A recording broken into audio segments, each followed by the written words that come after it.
Isipin mo ito, isang entablado, naliligo sa malamlam na liwanag ng buwan. Sa gitna, isang lalaki. Tinatawag natin siyang ang tagabigay. Ang kanyang mga kamay, walang pagod. Ang kanyang mga mata, nakatuon lamang sa iisang nilalang, isang babae. Ang kanyang reyna. Bawat hininga niya, iniaalay niya sa kanya. Bawat pangarap hinuhulman niya para sa kanya. Nagtayo siya ng isang kaharian, hindi para sa sarili niya, kundi para sa kanya. Ang mga pader ay gawa sa kanyang mga sakripisyo. Ang mga hardin ay diniligan ng kanyang mga luha. Ang bawat sulok ay bumubulong ng kanyang debosyon. Iniisip niya na ito ang pag-ibig, ang lubos na pagsuko, ang pag-alay ng buong pagkatao. Ngunit may isang madilim na batas na hindi niya alam. Ang batas ng sikolohiya na nagsasabing, ang babae ay lihim na kinamumuhian ang lalaking ibinibigay ang lahat. Hindi ito lohikal, hindi ito makatarungan, ngunit ito ay totoo. At ito ang bumabasag sa puso ng maraming tagabigay. Bakit? Paano nangyari ito? Ibinigay mo ang iyong mundo. Ginawa mo siyang sentro ng iyong universo. Ang sagot ay nasa anino ng iyong kabaitan. Nasa lason ng iyong kasaganaan. Unang prinsipyo, ang paradigma ng kakulangan. Ang halaga ay nalilikha sa pamamagitan ng kakulangan. Ang ginto ay mahalaga dahil ito ay bihira. Ang iyong oras, atensyon, at pagmamahal. Kapag ito'y walang hanggan, nawawalan ito ng halaga. Ginawa mo ang iyong sarili na parang hangin. Palaging nariyan, ngunit hindi na napapansin. Hanggang sa ito'y mawala. Ikalawang prinsipyo, ang pagkamatay ng hamon.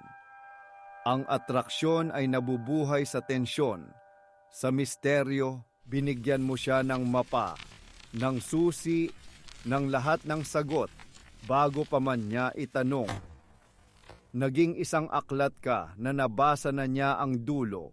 Walang misteryo, walang pananabik, walang puwang para sa kanyang imahinasyon na maglakbay.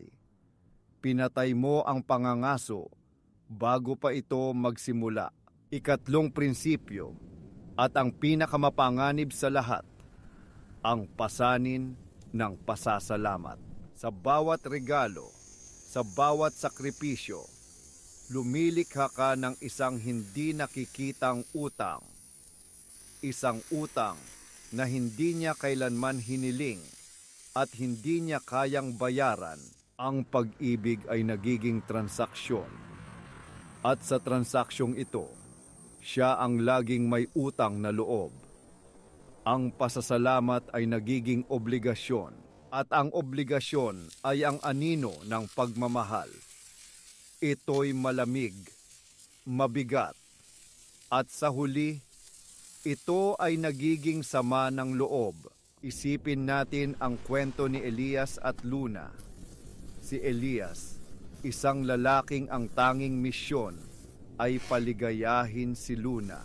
Kinakansela niya ang lakad kasama ang mga kaibigan kung si Luna ay malungkot. Binibili niya ang mga regalong hindi naman niya hinihiling. Ang bawat desisyon niya ay dumadaan muna sa kanya. Sa simula, ito'y matamis, isang panaginip. Ngunit ang panaginip ay naging isang ginintuang hawla. Nagsimula siyang makaramdam ng pagkasakal. Ang bawat mahal kita ni Elias ay parang isa pang rehas na bakal. Ang bawat regalo ay isang batong nagpapabigat sa kanyang mga pakpak. Sinubukan niyang sabihin, ngunit paano mo sasabihin sa isang tao na ang kanilang pag-ibig ay nakakasakal? Paano mo sasabihing ang kanilang kabaitan ay isang lason? Kaya nanahimik siya, ngumiti. At sa bawat pilit ng ngiti, isang maliit na binhi ng sama ng loob ang tumutubo sa kanyang puso. Ito ang sandali ng pagsisiwalat. Hindi ito isang sigawan, hindi ito isang away. Ito ay isang katahimikan, isang tingin.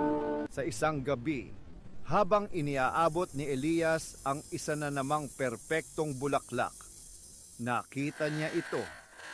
Hindi galit, hindi lungkot, isang bagay na mas masahol pa. Nakita niya ang kawalan ng paggalang, ang pagkasuklam sa kanyang kahinaan, sa kanyang walang katapusang pangangailangan para sa kanyang pag-apruba. Sa sandaling iyon, naintindihan niya ang batas. Hindi mo maaaring paibigin ang isang tao sa pamamagitan ng pagiging alipin nila. Ang tunay na atraksyon ay hindi nakukuha sa pagsusumamo. Ito ay iniuutos, hindi ng kayabangan, kundi ng pag-aari sa sarili. Kailangan mong maging sarili mong kaharian. Isang mundo na may sariling mga batas, sariling mga pangarap, sariling misyon. Isang mundo kung saan siya ay isang malugod na bisita, isang reyna, ngunit hindi ang dahilan ng pag-iral nito. Ito ang katotohanan.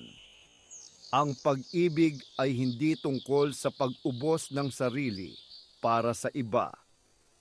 Ito ay tungkol sa pagkakaroon ng isang buong sarili na maibabahagi. Huwag mong ibigay ang lahat. Mag-iwan ka para sa iyong sarili. Dahil ang pinakakaakit-akit na bagay na maibibigay mo sa isang babae ay hindi ang iyong mundo, kundi ang lakas ng isang lalaking nagtayo ng sarili niyang mundo.